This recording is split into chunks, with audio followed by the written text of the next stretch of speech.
এ মুসলমান শুনে নেন, খাজা এনায়েতপুরের একটা কথা বলে আমি আলোচনা শুরু করি। এনায়েতপুরে এক মুরিদ সুন্দরবন থেকে সুন্দর কাঠ কাটত। গরিব মানুষ প্রতিনিয়ত সুন্দরী কাঠ কাটত, আর এই কাঠ নিয়ে আল্লাহর ওলির দরবারে জমা দিতেন। প্রতিদিন একটা করে লাড়কি রাখতেন, একটা করে খড়ি রেখে রেখে বড় বোঝা হয়ে যেত। এটা মাথায় করে বহন করে আল্লাহর ওলির দপ্তরে নিয়ে যেতেন। হঠাৎ একদিন সুন্দরী কাঠ কাটতে গেছে, হঠাৎ যখন গাছে উঠছে ওমা, হঠাৎ করে দেখে বিশাল একটা বাঘ। এই বাঘটা এসে নিচে দাঁড়ায় আছে, হালুম খাবো। বাঘটা উপর থেকে চিৎকার মেরে ডাক দে বলে, খাজা ফরিদপুরি রে, আমি গরিব মানুষ, আল্লাহর ওলি, আল্লাহ এই সুন্দরবনে কাঠ কেটে খায়, আর একটা করে কাঠ আমি নজরে না আপন পীরের জন্য রেখে দিই। জীবনে তো আমি এটা ভুলি নাই, প্রতিদিন একটা করে কাঠ কাটতে আসলে এই বনে যখন কাঠ কাটতে আসি, সুন্দর কাঠটা আমি রেখে দিই তোমার নামের ওসিলায় ওই ওরস শরীফে আমি জমা দিই। এই কাঠগুলো নিয়ে জমা দিই। আজকে বাঘের পেটে যদি চলে যায়, আমার ছোট ছোট মাসুম বাচ্চাগুলো কি খাবে? আমার বিবি বাচ্চাগুলো এতিম হয়ে যাবে। আমার দুটি আদরের ছেলে, দুটি মেয়ে, তারা কি খাবে? এই চিন্তা করে চক্ষু দুটি বন্ধ করে খাজা ফরিদ এনায়েতপুরীকে স্মরণ করার সঙ্গে সঙ্গে এ মুসলমান তাকায় দেখে বাঘটা গুটি গুটি পায়ে রওনা হয়ে গেছে। জোরে জোরে চিল্লায় বলা যাবে না আল্লাহু আকবার। উনি যখন আবার নামতে গেলেন, গাছ থেকে তাড়াতাড়ি নেমে বন থেকে সরার চিন্তা করলেন। নামার সঙ্গে সঙ্গে ও মুসলমান শোনো, ওই বাঘটা দূরে আসলেন, ছুটে আসলেন। এমন সময় ওই মুরিদ দেখলেন খাজা এনায়েতপুরী মুসলমান একটা লাঠি লইয়া বাঘকে বলতেছে, তুমি এখান থেকে যাও। উনি চিনতে পারে না এটাকে একটা সুন্দর মানুষ, অনেক সুন্দর মানুষ, মুরব্বী মানুষ। ও মুসলমান শুনে নাও, উনি তখন দেখে বলতেছে, যাও তুমি, বাঘ তোমাকে বলতেছে তুমি বনের দিকে যাও, ওর দিকে আগেও না। বাঘটা মুরব্বীর কথা শুনে যখন চলে গেলেন, এবার কাঠ বাড়ি নিয়ে চলে গেলেন। বাড়ি যা বিবিরে বললেন, বিবিরে কাঠের ব্যাগটা বড় একটা বোঝাও তো হয়ে গেছে, আমি যাবো এনায়েতপুরে, আমার পীরের দরবারে আমি কাঠটা জমা দেওয়ার জন্য চলে যাই। এবার কাঠ নিয়ে গেলেন, হুজুরের সঙ্গে দেখা করতে গেলেন। আমি এর আগে পরে কোনোদিন হুজুরে দেখি না। আল্লাহু আকবার। বাবা, আগে পরে জীবনেও কোনোদিন এনায়েতপুরে আমি দেখি না। তবে কাঠ নিয়ে গেছি, চলে আসছি, দেখা করার সুযোগ পাই না। প্রতিবার কয়েকবার আমি দরবারে প্রবেশ করেছি, কিন্তু হুজুরের সঙ্গে সাক্ষাৎ হয় নাই। হঠাৎ আজকে মন চাইলো হুজুরের সঙ্গে দেখা করতে যাই, দেখে আসি। এই কথাটা আমি বলে আসি, আল্লাহর কসম করে বলি, খোদার কসম করে বলি, আমি যখন গেলাম হুজরার মধ্যে, দেখি যে লোকটা লাঠি হাতে করে বাঘ তাড়াইছিল, সেই লোকটাই হুজরার মধ্যে বসে আছে। জোরে জোরে চিল্লায় বলা যাবে না মারহাবা। এ আমার ভাইরা, খাজা এনায়েতপুরী এক নজর দেখা দিয়া ভিতর থেকে যখন উঠে যাইতে গেছে, ওই মুরিদ একটা চিৎকার মেরে বলে, খাজা ফরিদপুর, খাজা এনায়েতপুরী, তুমি তোমার মুরিদদের কত ভালোবাসো, ওই না কোথায় সুন্দরী কাঠ কাটতে যায় সুন্দর বনের মধ্যে, বাঘের সামনে থেকে তুমি তারায়া বাঘ তারায়া তোমার মুরিদদেরকে উদ্ধার করো। মুর্শিদ, আমি তোমার চিন্তা আর ভুল করি নাই, তুমি সেই নূরের মানুষটা, নূরের পুতুল। সে দূরে যাব না, এই যে আপনাদের কুমিল্লার জমিনে, এ মুসলমান শুনে নেন, 28 বছর পরে লাশ খনন করার পর, এ মুসলমান বেশি দূরে যাব না, আপনাদের কথা বলে যায়। ওই বান্দা গায়ের একটু কাপনের কাপড় পচে নাই, কাপনের কাপড় পচে নাই, গায়ের মধ্যে রক্ত, তাজা রক্ত বাইর হয়েছে গায়ের মধ্যে। এই দুনিয়ার মানুষ বেশি দূরের মানুষ নয়। কুমিল্লার বাবারা শোনো, যেহেতু চাঁদপুর আপনাদের বাড়িতে, এই মতলবের জমিনটা বেশি দূরে নয়, কুমিল্লার জমিন। এই জমিনের মধ্যে আল্লাহর মাহবুব বান্দা, ওনারা আপনজনদেরকে জিজ্ঞাসা করা হলো, তোমার আব্বা এমন জান কি আমল করত? বলে আমার আব্বা জান বেশি বেশি করে তাহাজ্জুদের নামাজ পড়তো, জিকির আজগার করত, আল্লাহর প্রেমে মাশগুল ছিল। সে দুনিয়ার মধ্যে শুয়েছিল, দুনিয়ার কোনো মুখাপেক্ষী ছিল না, উনি আল্লাহর মুখাপেক্ষী ছিল। আজকে মাস্টার হামিদ সাহেব দুনিয়ার মুখাপেক্ষী ছিল না, আল্লাহর মুখাপেক্ষী ছিল। তা না হলে এমন মেলা মিলতো না, তা না হলে অসংখ্য আল্লাহর ওলিরা যারা শুয়ে আছে সবাই আল্লাহর মুখাপেক্ষী, দুনিয়ার কোনো মুখাপেক্ষী নয়। জোরে বলেন ঠিক কিনা?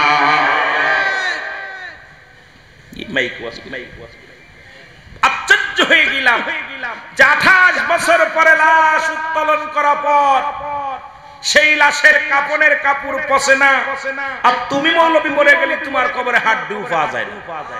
জোরে বলেন ঠিক কিনা? কার লগে কার তুলনা করো, কার লগে কার তুলনা করো? মাস্টার সাহেব এমন ভাবে আল্লাহর সঙ্গে মিশে গেছে, তুমি নিজেই ওয়াজ করো, যখন বান্দা আল্লাহর হয়ে যায় ওই বান্দার হাত আল্লাহর হাত, বান্দার জিবা আল্লাহর জিবা, বান্দার দেহ বান্দার আল্লাহর দেহ। সুতরাং তুমি নিজেই ওয়াজ করো মৌলভী সাহেব, তিনি আল্লাহর রঙে রঙ্গিত হয়ে যায়। তার দুনিয়ায় ভয় নাই, হাসরে ভয় নাই, মিজানে ভয় নাই, ফুলসিরাতে ভয় নাই। এই জন্য রাসূল বলে লা ইয়ামুত, তাদের মৃত্যু নাই। জোরে বলেন ঠিক কিনা? একটু মহব্বতের সঙ্গে দুরূদ শরীফ পড়েন। আল্লাহুম্মা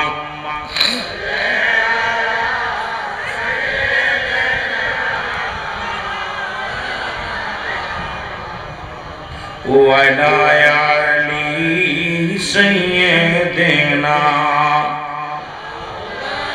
ওরে মুর্শিদ নাম যার অন্তরে ভরা, তার ভরা কি যায় রে মারা। মুর্শিদ নাম যার অন্তরে ভরা। বাবারে, যারা পীর মুরিদি করেন তাদের জন্য মাঝে মাঝে মুর্শিয়া গাবো। আলেমদের জন্য কিতাব থাকবে, ভয় নাই। অনেক মৌলবী মুন্সি কবে হুজুর তো কিতাব করলে না, কয় পাতা লাগবে আয়ে পড়ে, ভয় নাই। সাধারণ পাবলিকের জন্য দিক নির্দেশনা কিছু কথা বলবো। মহব্বতে বলেন মুর্শিদ নাম যার অন্তরে ভরা, তার ভরা কি যায় রে মারা। দয়ালের নাম যার অন্তরে ভরা, তার ভরা কি যায় রে। আমি মুর্শিদের নাম স্মরণ করি, অকুল সাগর ধরলাম পারি রে।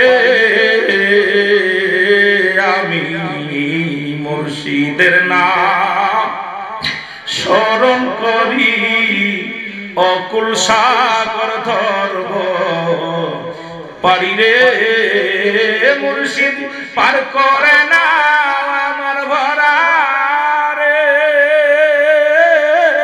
মুর্শিদ পার করে না আমার তরি রে। উঠছি তোমার বাঙ্গানায়, মুর্শিদ নাম যার অন্তরে ভরা, তার ভরা কি যায় রে মারা। দয়ালের নাম যার অন্তরে ভরা, তার ভরা কি যায় রে মা। তুমি পার করে দাও আমার ভরা রে।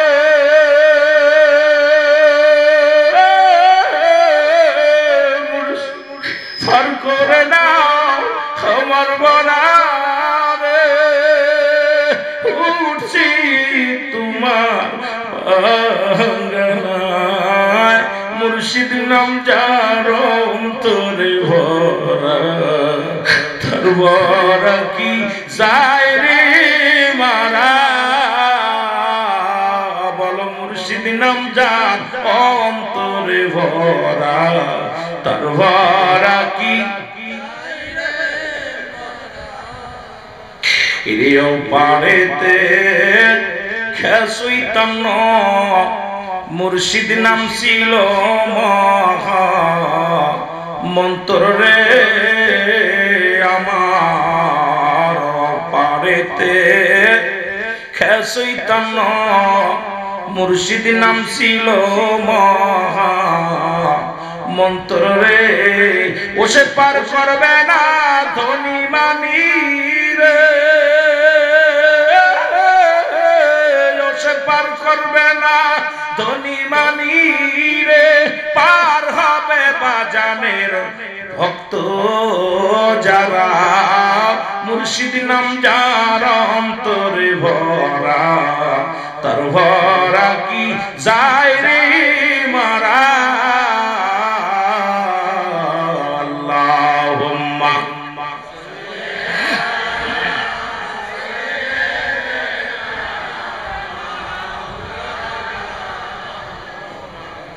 ওয়া আলা আলি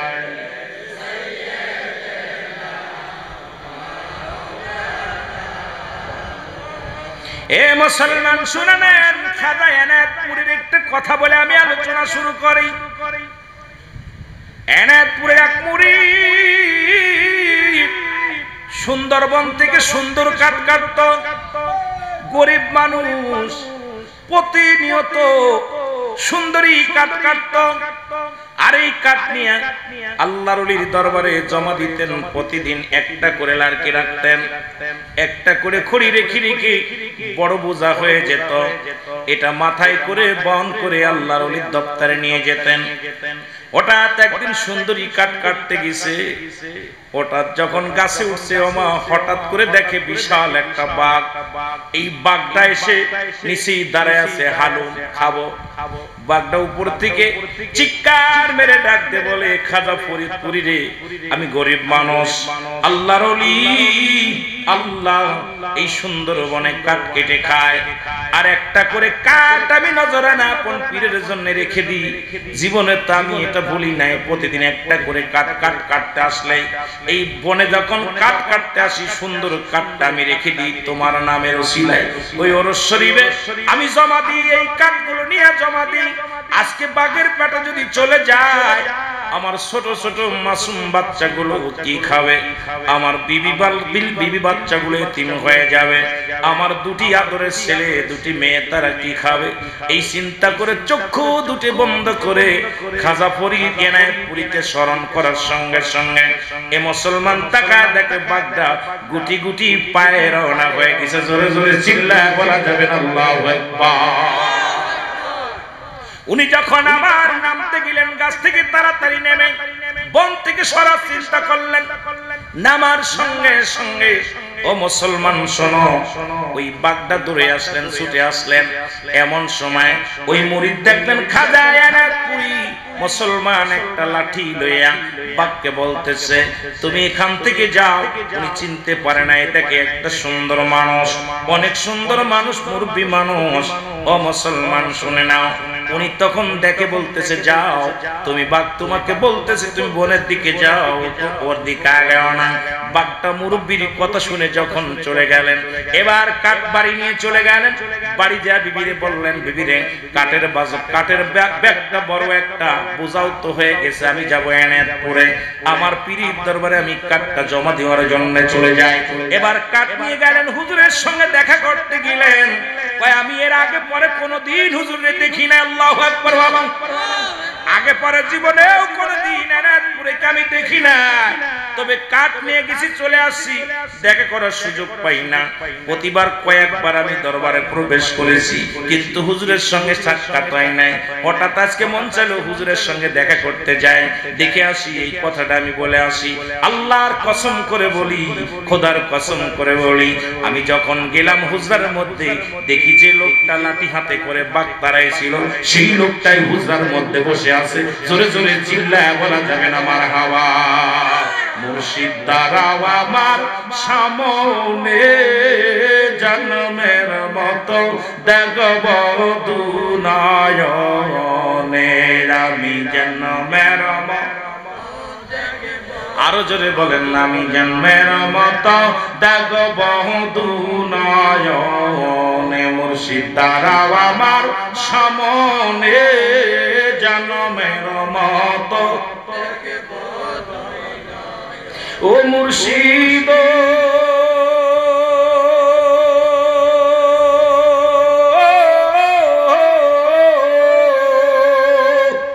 আমি তোমার প্রেম ভিখারি হইয়া দিওয়ানা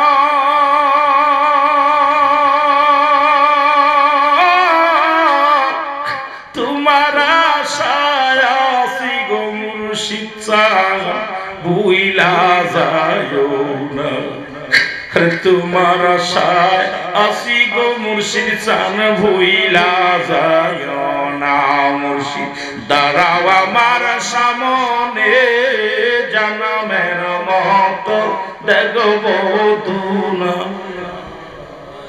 এ আমার ভাইরা কাদায় না তুই এক নজর দেখা দিয়া ভিতর থেকে যখন উঠে যাইতে গেছে ওই মুরিদ একটা চিৎকার মেরে বলে কাদা পরে কাদায় না পুরি তুমি তোমার মুরিদানদের কত ভালোবাসো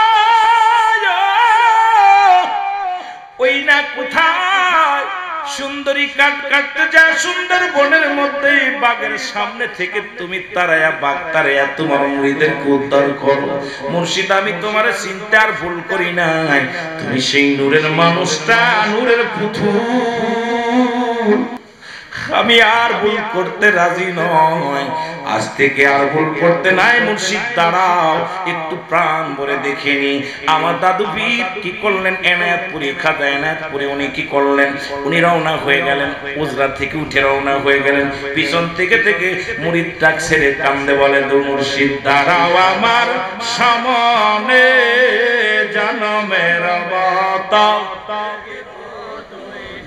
ও আমি জনমের মতো ও গো মুর্শিদ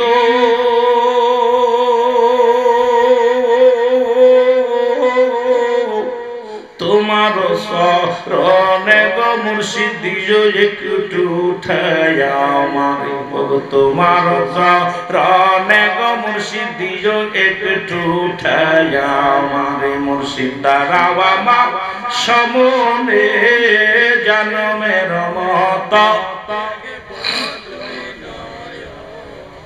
এ ভাইরা আমরা যারা পীর মুরিদি করি তারা এটার হাকিকত বুঝবো তারা মর্ম বুঝবো শরীয়তের আলেম যারা তারা জীবনের হাকিকত বুঝবে না তারা বলবে বানোয়াট তারা বলবে মিথ্যা তারা বলবে মুসলমান অনেক চলনা আসলে বাংলাদেশে আজকে ইসলাম পাইলা কাদের ওসিলায় আল্লাহর ওলিদের ওসিলায় ইতিহাস পড়ে দেখো ইতিহাস খুঁজে দেখো ইসলাম আনছে বাংলাদেশে আল্লাহর ওলিগঞ্জরে বলেন ঠিক কি না এইজন্য আমি একটা সঙ্গীত বলি মাঝে মাঝে ইতিহাস পড়ে মোরা জানলাম জানলাম ওলিগণ এনেছে ইসলাম জোরে বলেন ঠিক কি না আসলে তোমাদের কপাল মন্দ এইজন্য ওলিদের চেনো না আজকে যার ওসিলায় মিষ্টি খাও মোল্লা সেই মোল্লারে তুমি চিনলে না আজকে বাংলাদেশে কোন নবী আসেন নাই বাংলাদেশে কোন নবীর সাহাবী আসেন নাই এই পৃথিবীর মধ্যে বাংলাদেশের মধ্যে অসংখ্য আল্লাহর ওলিরা আছে যাদের ওসিলায় নবী চিনলাম যাদের ওসিলা আল্লাহ চিনলাম সেই ওলিদের সঙ্গে যারা বিদ্রোহী ঘোষণা করে এরা কোনদিন মুসলমান হতে পারে না জোরে বলেন ঠিক কি না ইতিহাস পড়ে মোরা জানলাম জানলাম ওলিগণ এনেছে ইসলাম জোরে বলেন ওলিগণ এনেছে অস্বীকার করার মতো কোন মুফতি মুহাদ্দিস নাই যে আল্লাহর ওলিরা ইসলাম বাংলাদেশে আনে নাই তুমি কত বড় কুতুব দেখাও তোমার কোন বাবা আনছে কোন দাদা ইসলাম আনছে মদিনা ওয়ালার সত্য ইসলাম বাংলার জমিন আসছে আল্লাহর ওলিরা নিয়ে আসছে জোরে বলেন ঠিক কি না তাদের সঙ্গে বিদ্রোহী করো না জোরে বলেন ঠিক কি না শাহজালাল শাহপরান খাজা এনায়েতপুরি খাজা ফরিদপুরি ইরাই তো এনেছে ইসলাম ইতিহাস পড়ে মোরা জানলাম জানলাম ওলিগণ এনেছে ইসলাম জোরে বলেন ওলিগণ এনেছে ইসলাম কষ্ট পাচ্ছেন আপনারা আপনি ইতিহাস একটু খণ্ডন করেন, কে পারেন একটু বলেন যে হুজুর ইসলামটা কে আনছে, তার নামটা বলেন, আপনি একটু দেখায় দেন।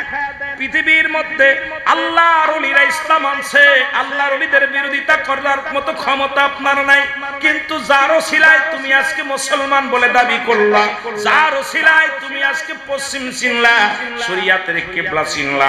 এই জন্য কিবলা যারা চিনে না তাদের সঙ্গে তর্ক করা যাবে না। শরিয়াতের কিবলা হলো কাবা, দুজানের কিবলা হলো রাহমাতাল লিল আলামিন, মুনাজাতের কিবলার শাজিম। আর আমরা যারা পীর মুরিদি করি, মুরিদের মুরিদ হলো মুসলমান স্বয়ং পীরকে বলি পীর কিবলা। জোরে বলেন ঠিক কি না?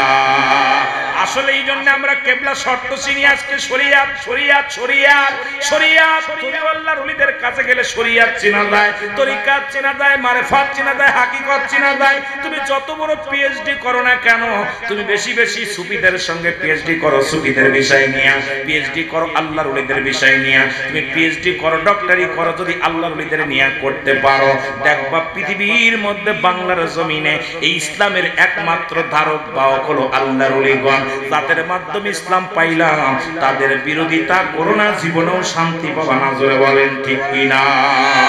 আর একটু জোরে জোরে চিল্লায় বলা যাবে না আল্লাহু আকবার। মহব্বতের সঙ্গে দুরূদ শরীফ পড়েন আল্লাহুম্মা। এটা গরম আছে কিন্তু ওয়াজ করতে নাই কইতে পারবে না।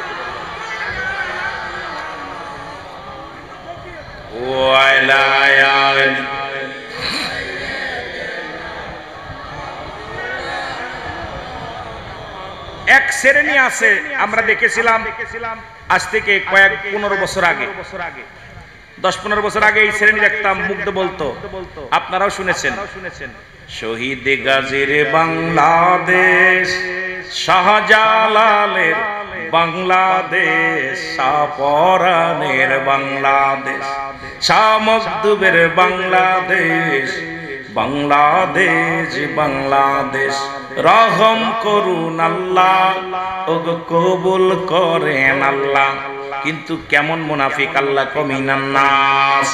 এ মুফতি মুহাদ্দিস এইখানে আল্লাহ কি কয়, আল্লাহর কোরআন শোনো, আল্লাহ কমিনান নাস, মানুষের মধ্যে ব্যাকুল, তারা বলবে আমান্না, তারা ঈমান আনছে বিল্লাহি, আল্লাহর প্রতি, অবিলা অবিলা আখিরাতের প্রতি বিশ্বাস স্থাপন করছে, আমাহুম বিমুমিনিন। এ মুনাফিকেরা শোন, এখন তাদের মুখে বলতে একটা অন্তরে করতে আরেকটা। ওরা কি করেছে, ওরা এই কথা বলা পর বলছে, কি বলছে, শাহজালালের মাজারে বোমা মারছি আমরা, এগো শাহজালালের মাজারে, শাহপরানের মাজারে বোমা মারছি আমরা। জোরে বলেন ঠিক কিনা? মুখে মুখে বলছে ওলি আল্লাহদের দেশ, শাহজালালের দেশ, শাহপরানের দেশ, শাহ মখদুবের দেশ, এনায়তপুরের দেশ, আর একসাথে মাজারে বোমা মেরে মাজার একদম দুলসাত মিশায়া দিতে চেয়েছিল। এই মুনাফিকেরা নবীর দরবারেও ছিল, নবীর কদমেও যাইতো।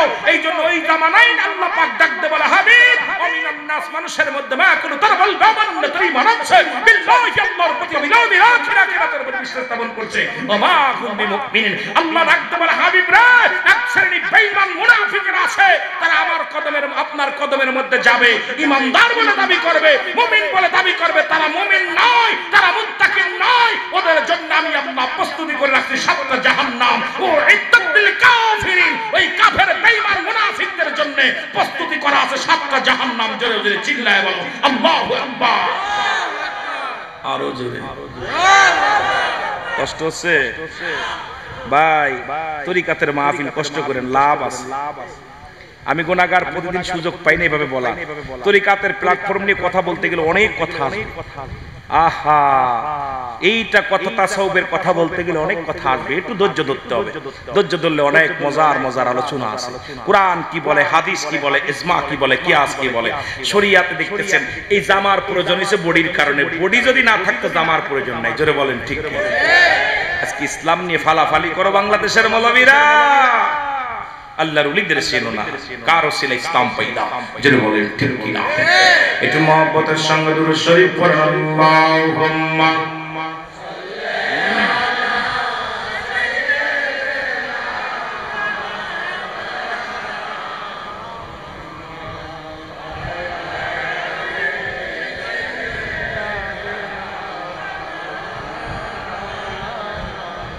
জোরে বলেন আল্লাহুম্মা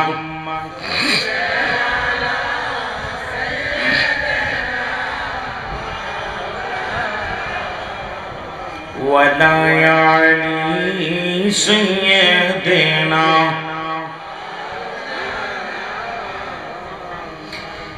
মুসলমান, পৃথিবীর মধ্যে বনি ইসরাইলের একজন নবী নাম হলো হযরত হুযাইর আলাইহিস সালাম। একটু বোঝানোর জন্য বলে যায়, অসংখ্য নবী আছে বনি ইসরাইলদের মধ্যে, নাম হলো হযরত হুযাইর আলাইহিস সালাম। উনি প্রথম জীবন ইসলামের দাওয়াত এমন ভাবে, উনি যখন যৌবন কাল তখন ইসলামের দাওয়াত এমন ভাবে প্রচার করতে লাগলেন। দ্বীনের দাওয়াত, একটা দাওয়াত ইহদিনাস সিরাতাল মুস্তাকিম, সরল সঠিক পথের দাওয়াত দিতে লাগলেন হযরত হুযাইর আলাইহিস সালাম। কিন্তু তার কমের লোকেরা কিছু মানলেন, কিছু মানলেন না। হুযাইর আলাইহিস সালাম এমন ভাবে কালেমার দাওয়াত দেওয়া শুরু করলেন। ওই সময় তৎকালীন জামানায় বাদশা ছিলেন একজন ব্যক্তি, প্রতাপশালী বাদশা পৃথিবীর মধ্যে, তার নাম হলো মুসলমান বাদশা জুলকারনাইন। জোরে জোরে চিল্লায় বলা যাবে না মারহাবা। একটু ডুব দিয়ে আলোচনার মধ্যে আবার আমি শরীয়তের আলোচনার মধ্যে যাবার যাব তরিকাতের মধ্যে। হুযাইর আলাইহিস সালাম কে বন্দী করলেন তৎকালীন জামানায়। তিনি হলেন, নবাদানরা শুনে নেন, নাম হলো বাদশা জুলকারনাইন। তিনি অত বড় লম্বা মানুষটা ছিলেন, লম্বা ছিল 48 হাত লম্বা। কত হাত? জোরে বলেন কত হাত? কার বডি? জুলকারনাইন কার বডি? হায়াত ছিল 1600 বছর। হায়াত কত বছর? 1600 বছর হায়াত তিনি পাইলেন।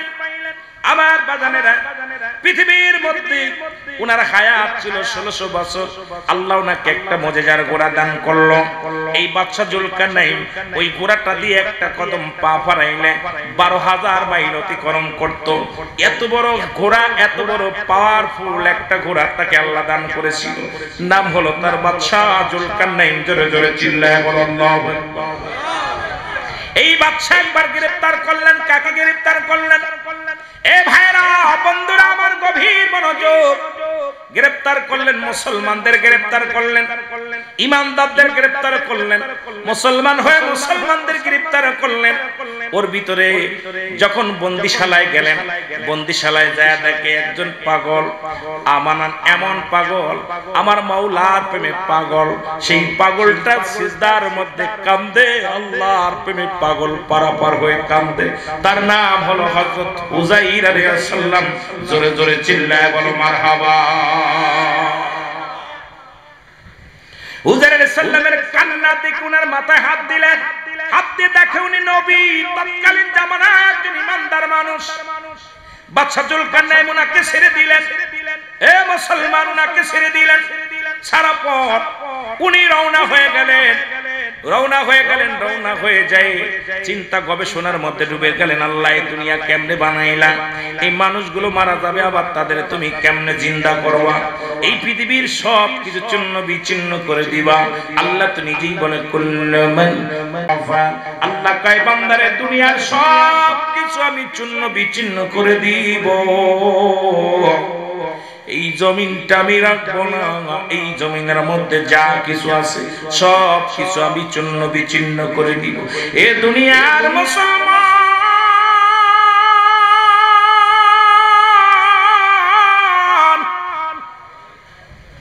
আল্লাহ বলে বান্দারে, এই জমিনটা আমি রাখবো না। এই জমিনের ভিতরে যত মাটি আছে সব কিছু পুরা আমি তামা বানায় দিব। এই জমিনের ভিতরে যত পানি আছে সমস্ত পানিগুলো আমি আল্লাহ পুড়াইয়া ছাই বানায় দিব। যেদিন কিচ্ছু বলতে কিচ্ছু থাকবে না, সেদিন থাকবে শুধু আমার আল্লাহ। আল্লাহ থাকবে আমার নবীজির ভালোবাসা নিয়া। এই জন্য আল্লাহর ওলিগণ সব ওলির একসাথে ওজন করা যাবে না। একমাত্র কামেলে মুকাম্মেল ও মুসলমান, এই পৃথিবীর মধ্যে যারা এককানি হক্কানি আলেম, যারা একমাত্র নবীর প্রেমিক, তারা জোরে জোরে বলেন ঠিক কিনা? আর একটু জোরে জোরে চিল্লায় বলেন আল্লাহু আকবার। রে প্রেম যদি করবি রে মন, বলেন প্রেম যদি করবি রে মন, সব ছেড়ে চল মদিনায় তোরা না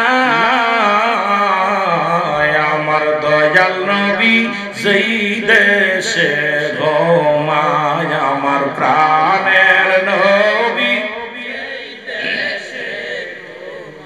বাইরে খাজা এনায়েতপুরী বলতো দয়াল নবীর প্রেম ভালোবাসা যার অন্তরে যতটুক তার ঈমান বলতে ততটুক, নবীর প্রেম ভালোবাসা যার অন্তরে নাই তার ঈমান বলতে কিচ্ছু নাই। খাজা ফরিদপুরী একই কথা বলতো, এ মুসলমান হাবিব মাস্টার সাহেব একই কথা বলতো।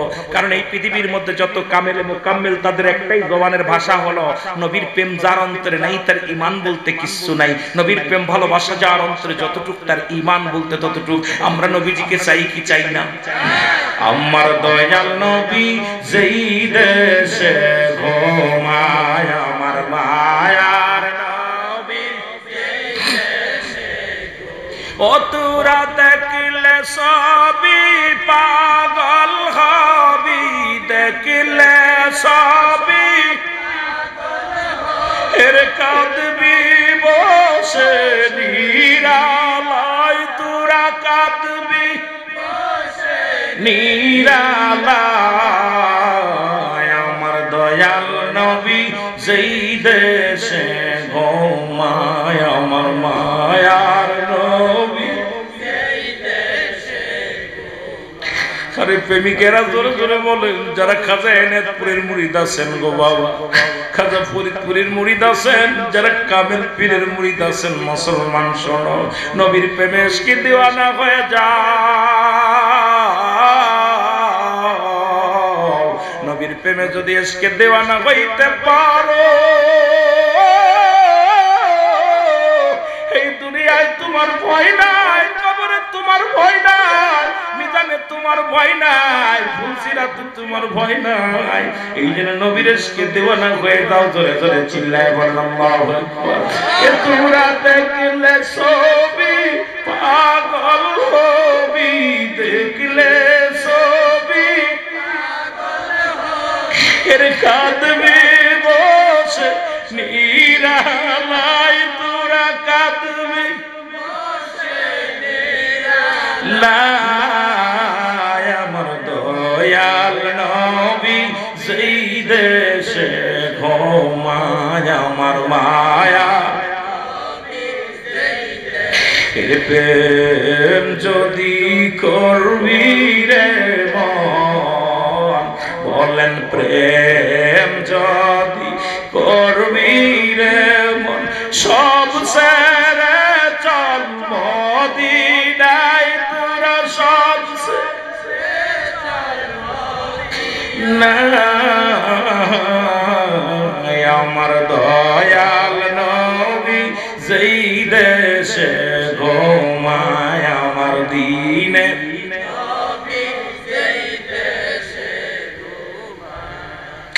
হে আমার ভাইয়েরা, নবীজির ভালোবাসা অন্তরে লাগাও, নবীজির প্রেম অন্তরে লাগাও। নবীর প্রেম যদি অন্তরে না থাকে, কিসের ইমানদার তুমি? মানব জীবনের অমূল্য সম্পদের নাম হলো ঈমান। ব্যক্তির জীবনের অমূল্য সম্পদের নাম রূহ। এই রূহবিহীন যেমন বডির মূল্য নাই, এই বডিটা যদি মূল্যবান করতে হয় আপনার রূহ লাগবে। জোরে বলেন ঠিক কিনা?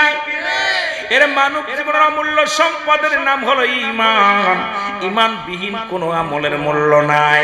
আজকে নবীর ভালোবাসার কথা বলতে যাইয়া একটু কথা আমি বলে যাই রে মুসলমান, শুনে নাও।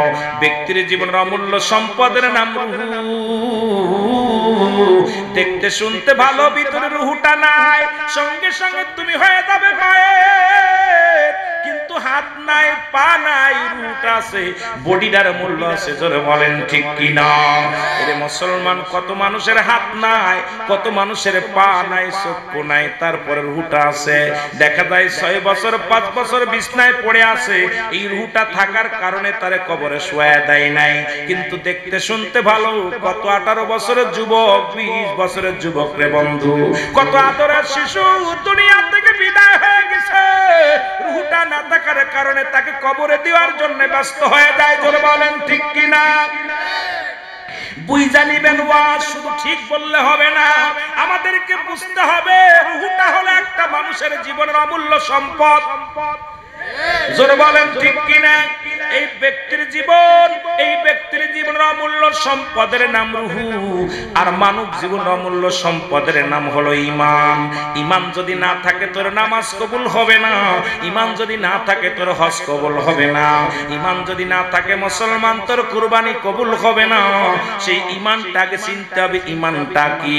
সেই ঈমান হলো নবী মুহাম্মদুর রাসূলুল্লাহ জোরে জোরে সাল্লাল্লাহু আলাইহি ওয়াসাল্লাম, জোরে জোরে চিল্লায় বলা যাবে না মারহাবা। সেই ঈমানটা, এবার ঈমান এবং আমল হলো দুইটা জিনিস। এ মুফতি মুহাদ্দিস সাহেব শোনো, যারা উলামা একরাম আছেন তারা শোনেন, তরিকাতের ভাইরা শোনেন। এবার দুইটা কায়দা, একটা হলো ঈমান আর একটা হলো আমল। নামাজ পড়েছেন এটার নাম আমল, রোজা রাখছেন এটার নাম আমল, কুরবানি করছেন এটার নাম আমল। এ মুসলমান দান সদকা করেছেন এটার নাম আমল, দাড়ি রাখেছেন এটার নাম আমল, কালেমা মুসলমান জিকির আজগার করেছেন এটার নাম আমল। ঈমানের নাম হলো নবী মুহাম্মদুর রাসূলুল্লাহ। যার ভিতরে নবী নাই তার ঈমান নাই। এইজন্য নবী যার ভিতরে আগে আনতে হবে ঈমান। ঈমান নাই না আমল করে লাভ নাই। এইজন্য রূহটা যদি না থাকে বডির যেমন মূল্য নাই, ঈমানবিহীন কোনো আমলের মূল্য নাই। আর ঈমানটা যায় আল্লাহর ওলিদের কদমে গেলে ঈমানের মাপ কাটিছি না যায়। জোরে বলেন ঠিক কিনা? সন্দেহ হচ্ছে নাই কারু? সন্দেহ হইলে ওফেন বলবেন, গোপনে গোপনে না, গোপনে গোপনে এখন কইতে হবে সরাসরি। উলামা সাহেব রং করছেন। আমল আর ঈমান, আমল নামাজ রোজা হজ যাকাত দাড়ি টুপি পাগড়ি সব, এটার নাম হলো আমল। এটার নাম কি? আমল। আর ঈমান হলো নবী মুহাম্মদুর রাসূলুল্লাহ সাল্লাল্লাহু আলাইহি ওয়াসাল্লাম। এইজন্য সব কিছু চাইতে নবীকে প্রাধান্য দিতে হবে। জোরে বলেন ঠিক কি? এইজন্য আল্লাহর ওলি খাজা এনায়েত করি সারা জীবন নবীর প্রেমে। নবী প্রেম সুধা পান কর সবে মনবে দনা যত না জুরাইবে। আশেক যখন নবীর প্রেমে ডাক দেয় সঙ্গে সঙ্গে তার কলিজা ঠান্ডা হয়ে যায়। জোরে বলেন ঠিক কিনা? আর বেঈমানদের কপাল গুছিয়ে যায়, বেঈমানদের মুখটা বেজার হয়ে যায়। কারণ নবীর শান শুনলে, নবীর মান শুনলে মুনাফিকদের মুখ বেজার হয়ে যায়। জোরে বলেন ঠিক কিনা? আর নবীদের শান শুনলে, নবীদের ইজ্জতের কথা শুনলে ঈমানদারের কলিজা বড় হয়ে যায়। জোরে বলেন ঠিক কিনা? আমরা নবীজিকে চাই কি চাই না? আরো জোরে বলেন চাই কি চাই না? নবীকে যারা চায় নবীর রঙে রঙ্গিত হতে হবে। জোরে বলেন। এই জন্য আমার পীর খাজা ফরিদপুরি সদা সর্বদাই খালি বলতেন, বাবা নবীর প্রেম যার অন্তরে যতটুক তার ঈমান বলতে ততটুক। নবীর প্রেম নাই তার অন্তরে ঈমান নাই, সরাসর বেঈমান। এই জন্য বেঈমানের দাড়ি টুপি জুব্বা পাগড়ি থাকলে কি লাভ? জোরে বলেন ঠিক কি? ওই মরা মানুষের মতো রুহু না থাকলে যতই তাজা তুই যে বডি ভালো হোক, ওর ভিতর রুহু নাই, ওই বডির কোনো মূল্য নাই। ওই লাই তুই নিয়ে বেড়াবে। জোরে বলেন ঠিক কি? মূল্য আছে, মূল্য আছে। এই জন্য যত আমল করবেন আগে ঈমানটা তাজা করবেন। ঈমান যখন তাজা হয়ে যাবে আমলে মজা পাবেন। জোরে বলেন ঠিক কি? একটু মহব্বতের সঙ্গে জিকির করেন লা ইলাহা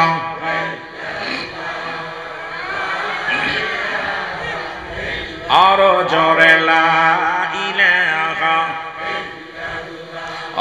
লা ইলাহা ভাইজান মগার মনের বেদনা হায় হায় বুঝাইলে কেউ বোঝে না। বলে না মগার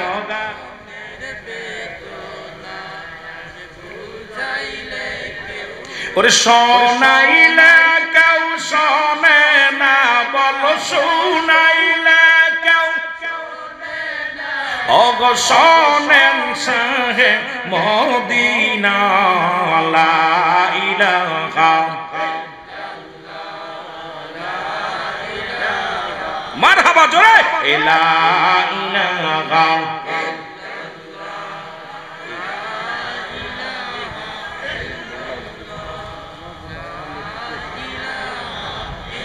আর জোরে লা ইলাহা লা ইলাহা ইল্লাল্লাহু লা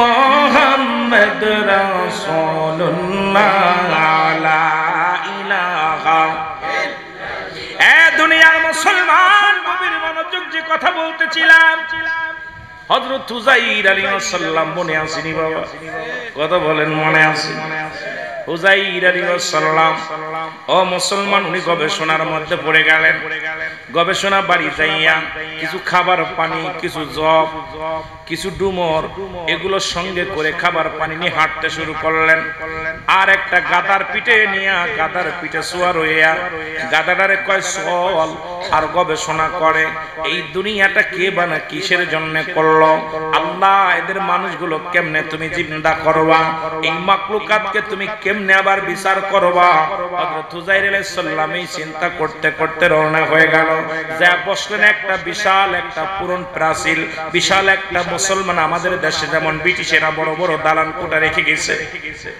এই রকম একটা প্রাচীর বা একটা পাহাড়ের কাছে যে বসলেন ওনার গাদাটা বানলেন এই গাদাটা পাহাড়ের একটা কর্নারে বাঁধলেন খাবার পানি ডুমর গুলো মুসলমান জব গুলো এই মুসফুরমা গুলো রেখে দিলেন সঙ্গে সঙ্গে আল্লাহ রব্বুল আলামিন আজরাইলকে পাঠিয়ে দিলেন কে পাঠাইলেন জোরে বলেন কাকে পাঠাইলেন আজরাইল আলাইহিস সালামকে পাঠাইলেন আজরাইল আলাইহিস সালাম এসে হযরত উযাইর আলাইহিস সালামের রূহটা বাইর করে নিয়ে গেলেন উযাইর আলাইহিস সালাম দুনিয়া থেকে বিদায় হয়ে গেছে গো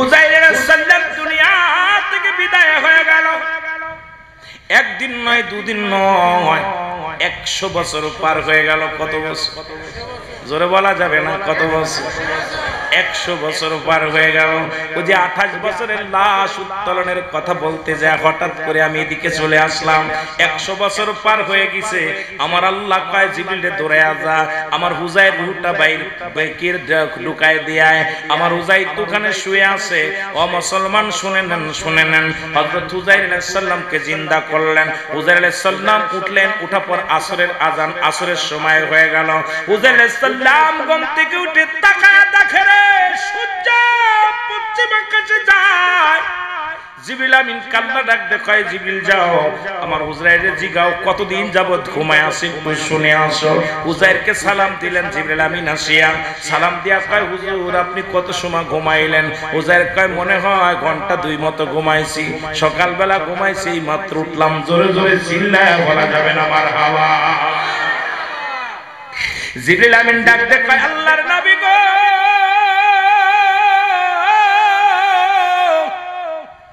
আপনি কতদিন যাবত ঘুমাইছেন কয় না হয় একদিন না হয় হয়তো এক বেলা ঘুমাইছিলাম কয় না না আপনি জানেন না আপনার জীবন থেকে 100টা বছর পার হয়ে গেছে কয় বছর জোরে বলেন কয় বছর 100 বছর পার হয়ে গেছে উযাইর কয় কি বলতে চাও আমার তো মন বলে কয়েক ঘন্টা ঘুমাইছি এর আল্লাহর ওলিদের ক্ষমতা আল্লাহর নবীদের ক্ষমতা তাদের কেমন বডি গুলো ঘুমায় এটা বোঝানোর জন্য আমি চলে গেলাম আল্লাহর নবীদের কথার দিকে চলে গেছি ওলি আল্লাহদের বিষয় থেকে চলে গেলাম উযাইর আলাইহিস সালামের কাছে এ মুসলমান আল্লাহর নবী উযাইর আলাইহিস সালাম ডাক দে কয় জিবরিল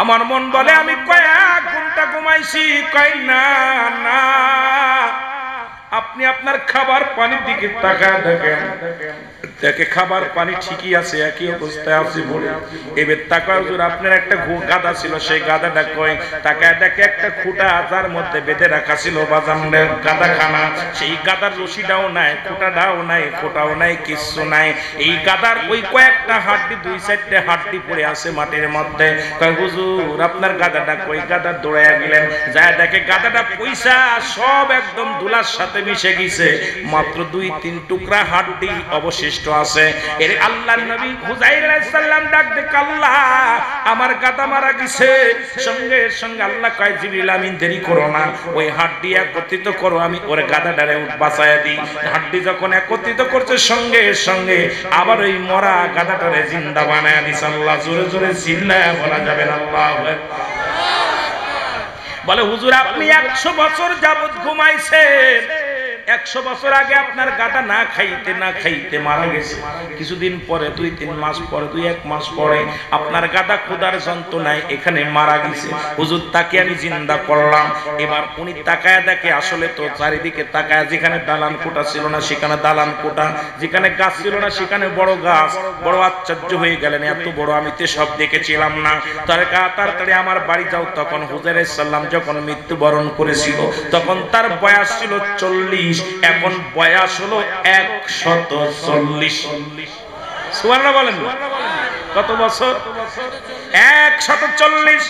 হুজুর কয় জিবরিল আমার বাড়ির পথ আমার দেখা দাও। দৌড়ায় গেলেন, বাড়ির দিকে যাইতেছিলেন। বাড়ির দিকে যায় দেখে বিশাল বিশাল দালান। মানুষ পরিবর্তন আর যুগে যারা ছিল তার অধিকাংশ মানুষই মারা গেছে। হুজুর সাল্লাম অনেক কষ্ট করে বাড়ি গেলেন। বাড়িতে হুজুরের ছেলেকে ঘরের মধ্যে ডাক দিয়া বললেন, বাবা আমি হুজুর সাল্লাম। ছেলে কয়, না আমার আব্বা বেঁচে নেই, আমার আব্বা মারা গেছে। আজ থেকে 100 বছর হয়ে গেল আমার বাবার কোনো খোঁজ নাই। আপনি কই থেকে আসি বলেন? আমি হুজুর সাল্লাম। জোরে বলা যাবে না? আল্লাহু আকবার। ছেলে এখন মুরব্বী, ছেলে এখন বাবার চাইতে মুরব্বী। আল্লাহু আকবার। হুজুর সাল্লাম দেখে মুরব্বী বেটা বাড়ি বেটা, আমি হুজুর সাল্লাম। লোকজন সবাই একটা ভেজালে সবাইকে আমি হুজুর সাল্লাম। কয় আমার বাবা মারা গেছে, আমার বাবার খোঁজ নেই, 100 বছর তার খোঁজ পাই না। আপনি কই থেকে উড়ে এসে বলেন আমি হুজুর সাল্লাম? মানা যাবে না, দূর হ। সবাই দূর দূর করে তাড়িয়ে দেয়। হুজুরের ছেলের কয়, বাবা রে আমি তোর বাবা। কয় আপনি আমার বাবা মানতে পারি না, আমার মা মারা গেছে, আমার আর একটা বোন ছিল সেও মারা গেছে, এখন আমি বেঁচে আছি, আমি এখন বুড়া হয়ে গেছি, আমার আব্বা 100 বছর আগে খোঁজ নাই, আর আপনি বলেন আপনার আমি আপনার বাবা, এ কেমনে হয়? হুজুর সাল্লাম বললেন, বাবা আমি তো বড় বিপদ, আল্লাহ আমার কোন বিপদের মধ্যে ফেললে, এখন তো কেউ আমার চেনে না, আমি তো বুড়া হয়ে গেছি, এখন এই মুহূর্তে আমি কি করা যায়? আল্লাহ আল্লাহ কয়, হুজুর টেনশন করিস না, তো সন্তানদের বল, আহলে বায়াতদের বল, এই দুনিয়ার মধ্যে যারা 100 বছর বয়সের কোন মানুষ যদি বেঁচে থাকে তারে ডাক দিতে বলো, 100-র উপরে যে যাদের বয়স আছে তারা তোমারে চিনতে পারবে। জোরে বলেন না সুবহানাল্লাহ। হুজুর সাল্লাম তার ছেলেকে ডাকতে বলে, আমার আহলে বায়াত শোনো, একটা কাজ করো। কি কাজ করো?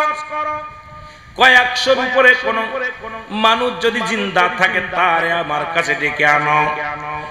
খোঁজ নেওয়া হলো, মহল্লার মধ্যে এত মুরব্বী লোক কেউ বেঁচে নাই, সব মারা গেছে, সব মারা গেছে। 100-র উপরে কোনো লোক নাই। খবর পাইলো 107 বছর বা 10 বছর বয়সের 100 মুসলমান, 116 বছরে এক মুরব্বীর সন্ধান পাওয়া গেল, নাম পাওয়া গেছে, কিন্তু সে কানা, চোখে দেখে না, 10 বছর আগে সে অন্ধ হয়ে গেছে। জোরে জোরে চিল্লায় বলা যাবে না আল্লাহু আকবার। হুজুর সাল্লাম বলে, আমাকে নিয়ে যাও, আমার ছেলে, উনার কাছে আমারে নিয়ে যাও। হুজুর সাল্লামকে নিয়ে যাওয়া হলো, সালাম বিনিময় করে ঘরের মধ্যে প্রবেশ করা হলো। এই অন্ধ লোকের সামনে হুজুর সাল্লাম বলে, ভাই আমি হুজুর সাল্লাম, আপনি চিনতে পারেন কিনা? আপনি কই থেকে বলেন? হুজুর সাল্লাম। হুজুর সাল্লাম কেউ মানে না। ছেলে বলে, আমি বাবারে মানি না। গ্রামবাসী কয়, হুজুর সাল্লামকে আমরা মানি না, উনি মিথ্যুক কাযযাব, কই থেকে আসলো ওনাকে মানা যাবে না। এখন হুজুর সাল্লাম বললেন, এ মুসলমান শোনো, এ মুরব্বী আপনি আমারে চিনতে পারছেন কিনা? হুজুর সাল্লামের ভিতরে 3টা গুণ ছিল, এই 3টা গুণ যদি আপনার ভিতরে থাকে গো, তাহলে আমি আপনাকে হুজুর সাল্লাম বলে মেনে নিব। হুজুর সাল্লাম বলে, আপনার সেই 3টা গুণ নবীর ভিতরে কি ছিল আপনার জানা আছে কি না? বলে, 1 নাম্বার গুণ, হুজুর সাল্লাম তাওরাত কিতাব মুখস্থ পড়তে পারতেন। সুতরাং আপনি যদি মুখস্থ এই বিদ্যা, এই জ্ঞান যদি আপনি আমারে পড়ে শুনাইতে পারেন, তাহলে মনে করব আপনি হুজাইর আলাইহিস সালাম। জোরে জোরে চিল্লায় বলা যাবে না মারহাবা। হুজাইর আলাইহিস সালাম উনি তাওরাত কিতাব উনার মুখস্থ ছিল, উনি মুখস্থ পড়তে পারত। আপনি যদি পারেন তাহলে বুঝবো যে আপনি হুজাইর আলাইহিস সালাম পড়েন। হুজাইর আলাইহিস সালাম শুরু করে দিলেন, কিছু সময়ের মধ্যে খতম করে দিলেন, তাওরাত কিতাব পুরো শেষ করে ফেললেন। অন্ধ লোক কয়, আমি মেনে নিলাম আপনি হুজাইর আলাইহিস সালাম। দ্বিতীয় গুণ হলো হুজাইর আলাইহিস সালাম কোন অন্ধ লোকের চোখের মধ্যে হাত দিলে সঙ্গে সঙ্গে জ্যোতি ভালো হয়ে যেত। আপনি যদি আমার এই অন্ধ মানুষটারে ভালো করে দিতে পারেন, যদি আমার এই অন্ধ চোখটারে ভালো করে দিতে পারেন, তাহলে মনে করবো আপনি হুজাইর আলাইহিস সালাম আল্লাহ তাকে একটা মুজিজা দান করেছিল।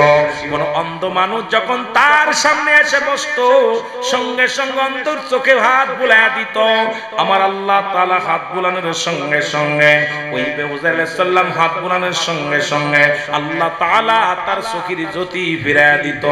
আপনি যদি হুজাইর হন তাহলে আমার চোখের মধ্যে হাত দেন, সঙ্গে সঙ্গে হুজাইর আলাইহিস সালাম যখন ওই অন্ধের চোখের মধ্যে হাত বুলাইয়া দিছে সঙ্গে সঙ্গে জ্যোতি ফিরে পেয়েছে। জোরে জোরে চিল্লায় বলা যাবে না মারহাবা। একটু মহব্বতের সঙ্গে বলেন আল্লাহু আকবার। আল্লাহ তোমার নীলা খেলা কেউ বুঝিতে পারে না, বলো মাওলা তোমার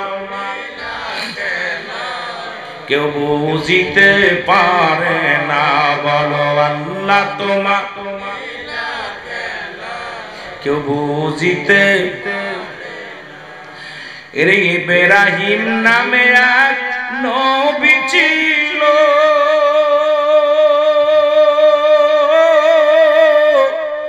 তারে নমরুদের আগুনে ফেললো, ওরে আগুন হইল ফুল বাগিচায়, আগুন হইল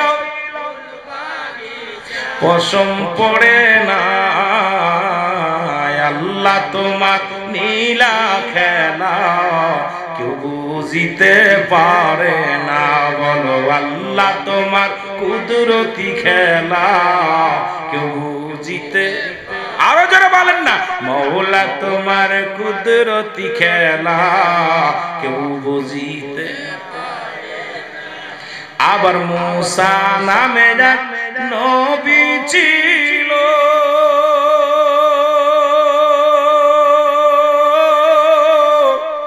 তুর পাহাড়ে সওয়াল করলো, ওরে পাহাড় জইলা সুরমা হইল, পাহাড় জইলা মুসা জ্বলে না।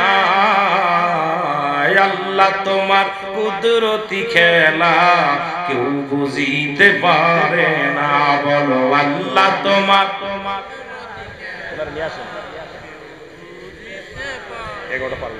মওলা তোমার নীলা খেলা কেউ বুঝিতে। আবার ইউনূস নামে এক নবী ছিল, মাছে তাকে আহার করলো, ইউনূস নামে এক নবী। আবার মাছে তারে আহার করলো, ওরে 41 দিন পেটে রইল, 41 দিন হজম হইল না। আল্লাহ তোমার কুদরতি খেলা কেউ বুঝিতে পারে না, বলো মওলা তোমার নীলা খেলা। তুমি জিন্দাকে মারিতে পারো, জিন্দাকে ওরে মরার দিতে পারো জান। আল্লাহ তোমার কুদরতি খেলা কেউ বুঝিতে পারে না, বলো মওলা।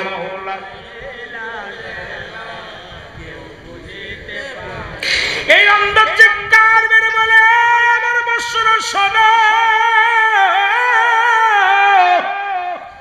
এই পৃথিবীর মধ্যে তোমরা তারে চিনতে না পারলে আমি তারে চিনেছি রে। যখন আমার চোখের জ্যোতি ভালো ছিল তখন আমি হুজাইর আলাইহিস সালামকে দেখেছি, তবে তার বয়স ছিল তখন 40।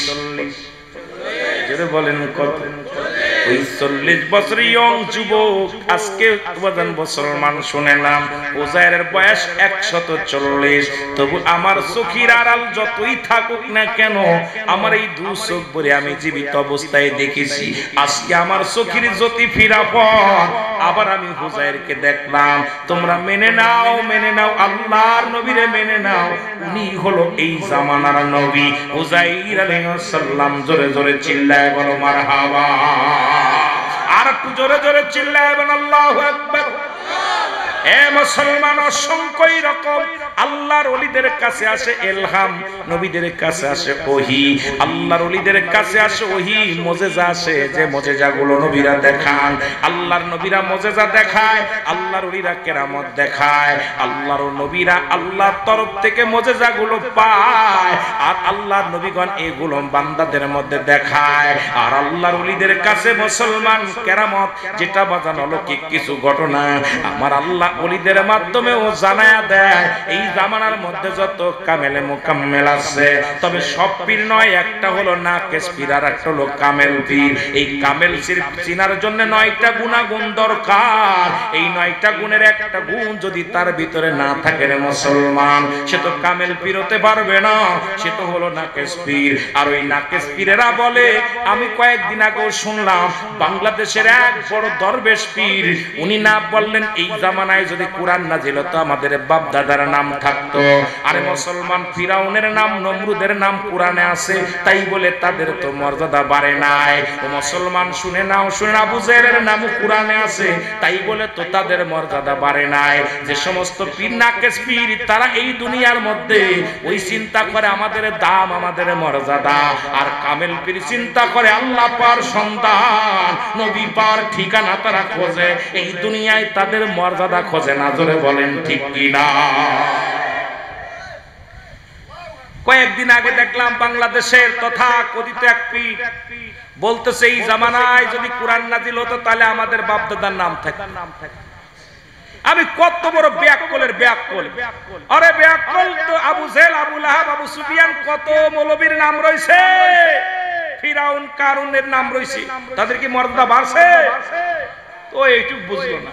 তার ওরা এক নাকেশ পীর, তারা সবসময় নাম কামের জিনিস, কিন্তু কামেল থাকে আল্লাহর সন্ধানে।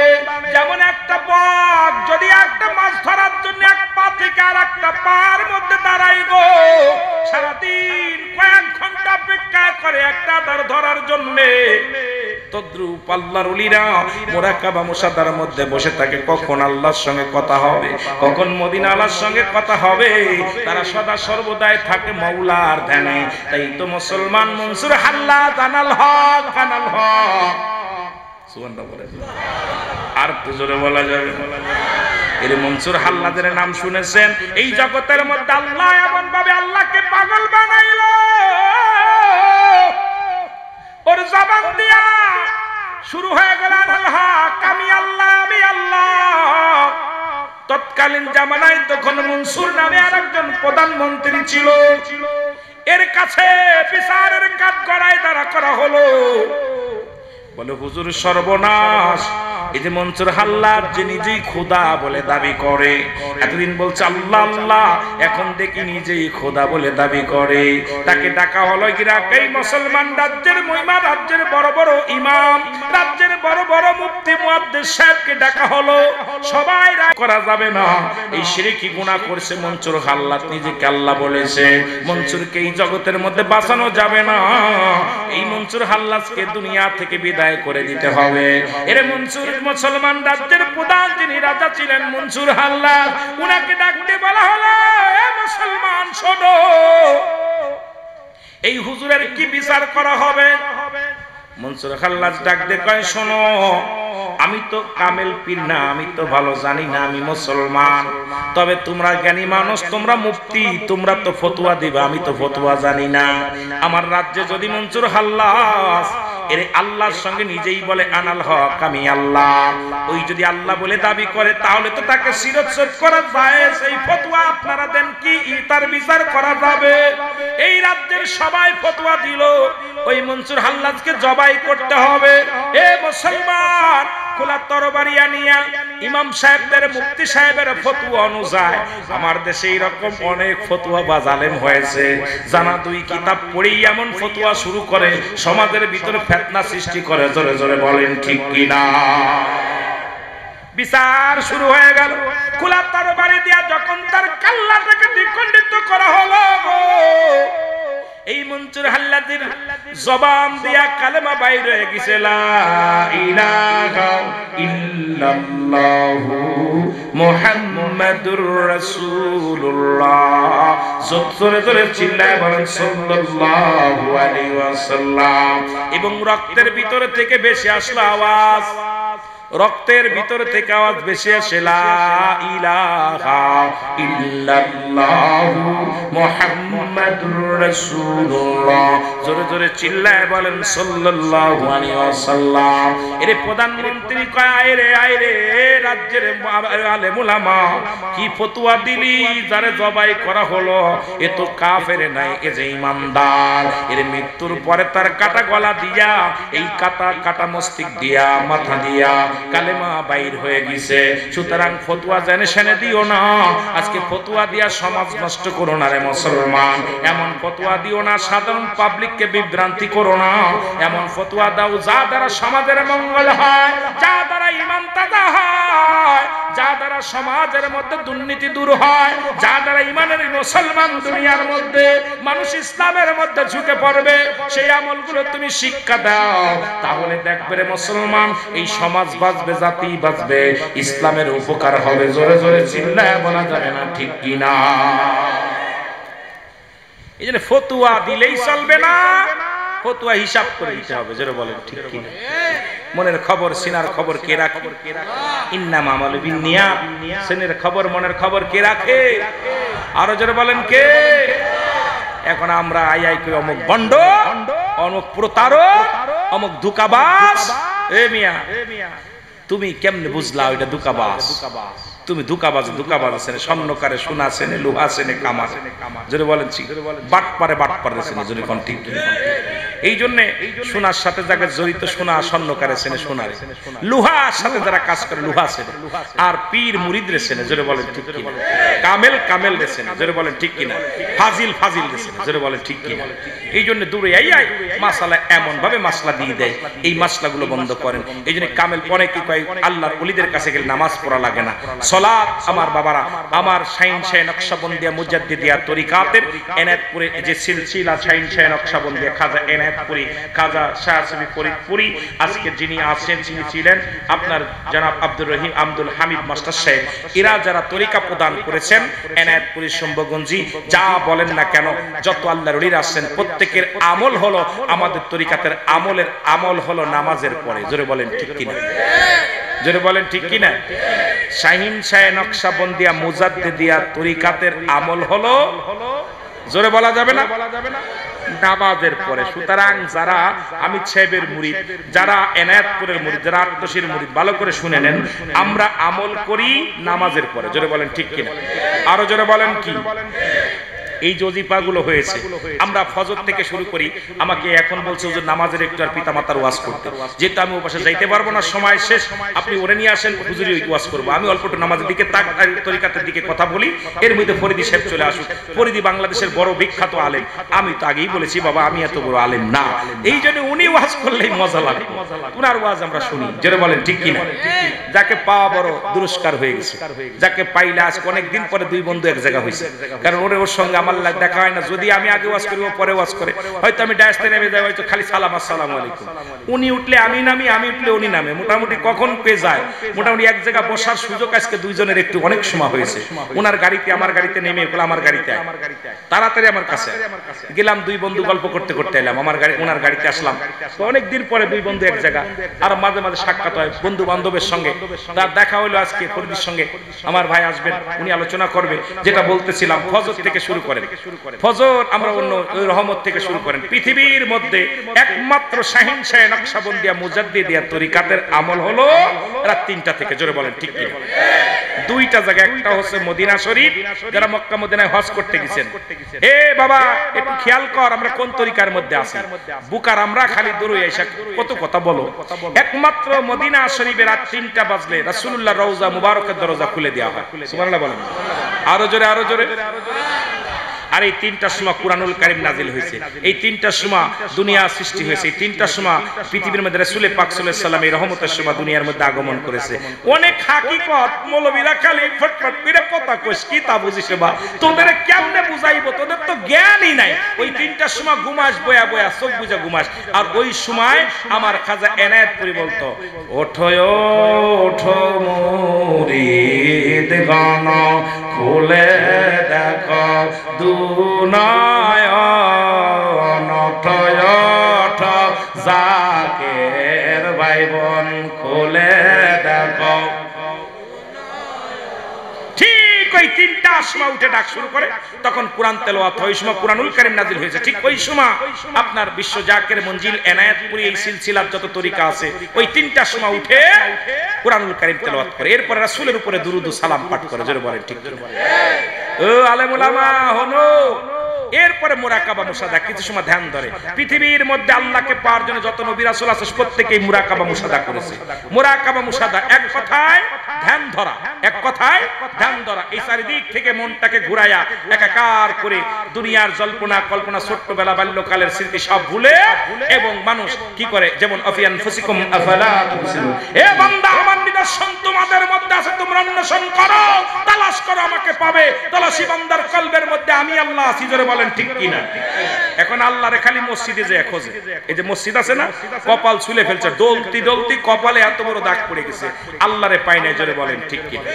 এরে আল্লাহ তোমায় খুঁজতে যাইয়া পড়ে গেছি ভীষণ দায়। জোরে বলেন ঠিক কিনা। তুমি মানুষ দিয়া মানুষ গড়ো, তুমি মানুষ দিয়া মানুষ বানাও, তুমি থাকো কোন জায়গায়, আল্লাহ তোমায় খুঁজতে যাইয়া পড়ে গেছি ভীষণ দায়। একটু আগে বলেছি আফিয়ান ফুসিকুম আফালা তুবসিরুন। এ মৌলবীরা, আমি কোরআন থেকে বলতেছি, বানোয়াট কোনো কথা বলতেছি না। আল্লাহরে খুঁজতে হলে আল্লাহ থাকে পাহাড়ে, মন্দিরে, কোথাও থাকেন, আল্লাহ থাকে মুমিনের কলবে। জোরে বলেন ঠিক কিনা। এখন হারাম খাবি আর আল্লাহরে খুঁজবি, সুদ খাবি আর আল্লাহরে খুঁজবি, ঘুষ খাবি আর আল্লাহরে খুঁজবি, জিনা করবি আর আল্লাহরে খুঁজবি, নামাজের ধারেও যাবি না, নামাজ পড়া বাইরে পরের গীবাত করবি আর আল্লাহরে খুঁজবি। আর আল্লাহর মাহবুব বান্দা এমন ভাবে খুঁজছে, আল্লাহ পাক তাদের সিনার মধ্যে আল্লাহরে দেখাই দিয়েছে। জোরে বলেন ঠিক কিনা। আরো জোরে বলেন ঠিক কিনা। মানবের কয় লতিফা? 6 লতিফা। কয় লতিফা? এই 6 লতিফার বাড়ি জিগাইবেন, মৌলবী শরিয়াতের মৌলবীর পায়জামা গরম হয়ে যাবে। ওরে জিগাইবেন, ও লতিফাই তো ছেড়ে না, কলম ছেড়ে না কোথায়? এখন বলতেছে কলম নাকি মানুষের মাথায়। নাউজুবিল্লাহ বলেন। এক মুফতি বাংলাদেশের বলছে কলব থাকে মানুষের মাথায়।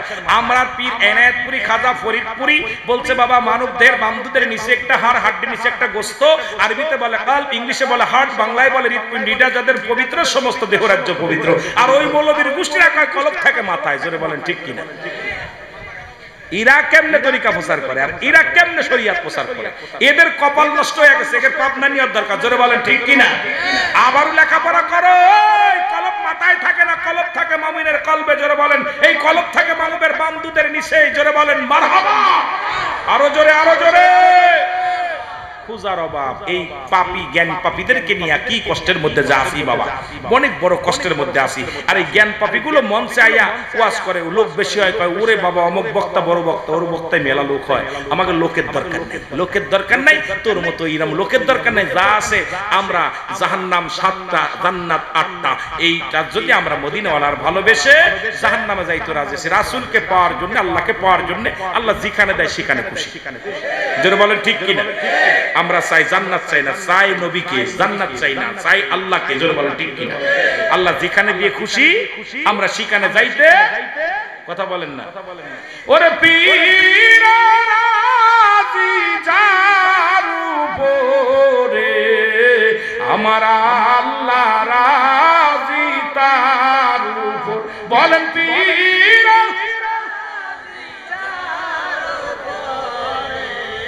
আমার আল্লাহ রাজি, পীরে যারে দয়া করে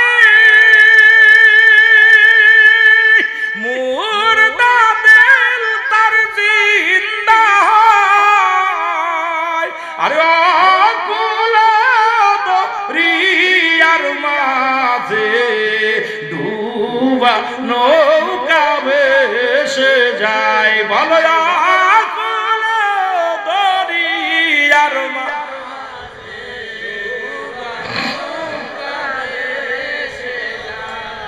পীর কামেল খুশি,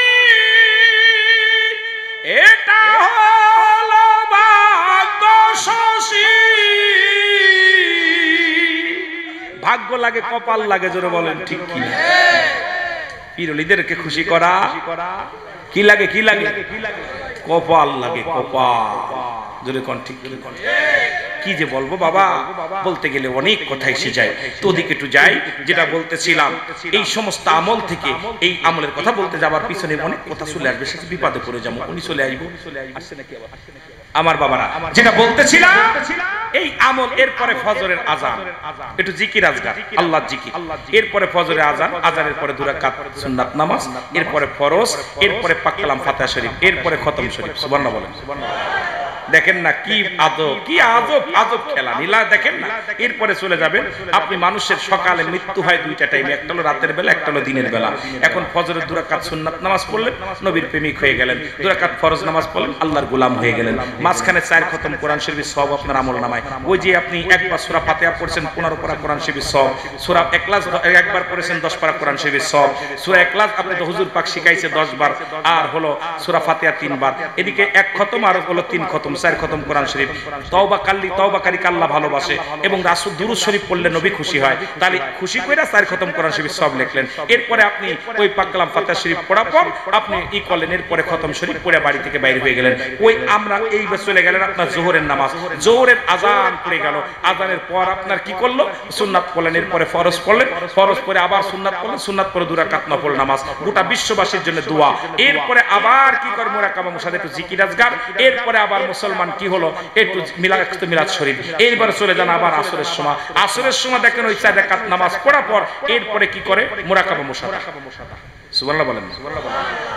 বাবা আদম আলাইহিস সালাম আসরের পরে দোয়া করেছিল, কবুল হয়েছিল মাগরিবের পরে। সুবহানাল্লাহ বলেন না? তাহলে বুঝতে হবে আইছি এই কবুল হয়েছিল। নারায়ে তাকবীর,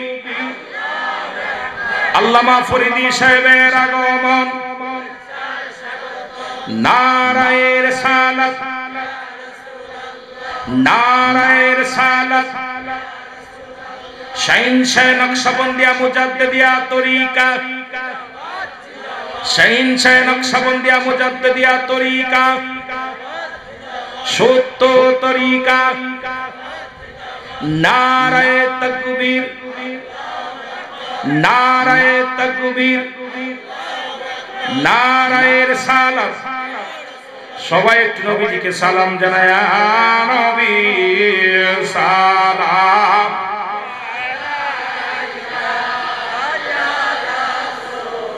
সালামু আলাইকা ইয়া হাবিব, সালামু আলাইকা, সালাওয়াতুল্লাহ ওয়া আলাইকা।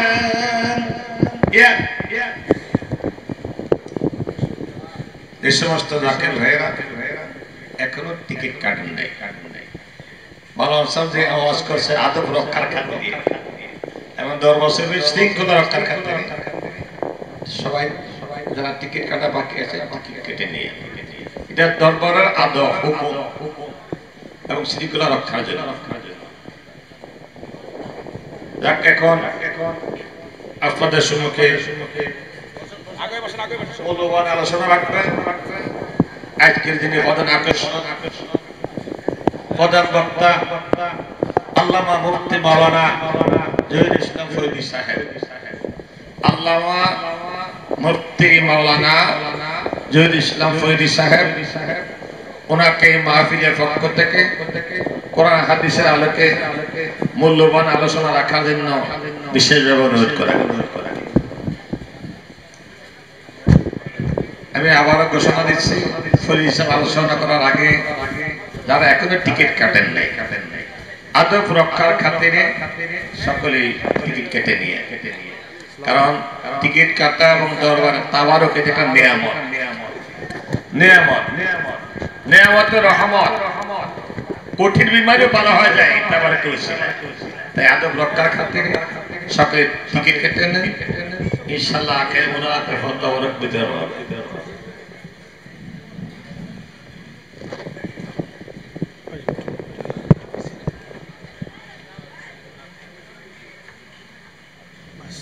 ওকে, ঠিক আছে। আর একটু সামান্য বাস, ঠিক আছে। আল্লাহুম্মা সাল্লি আলা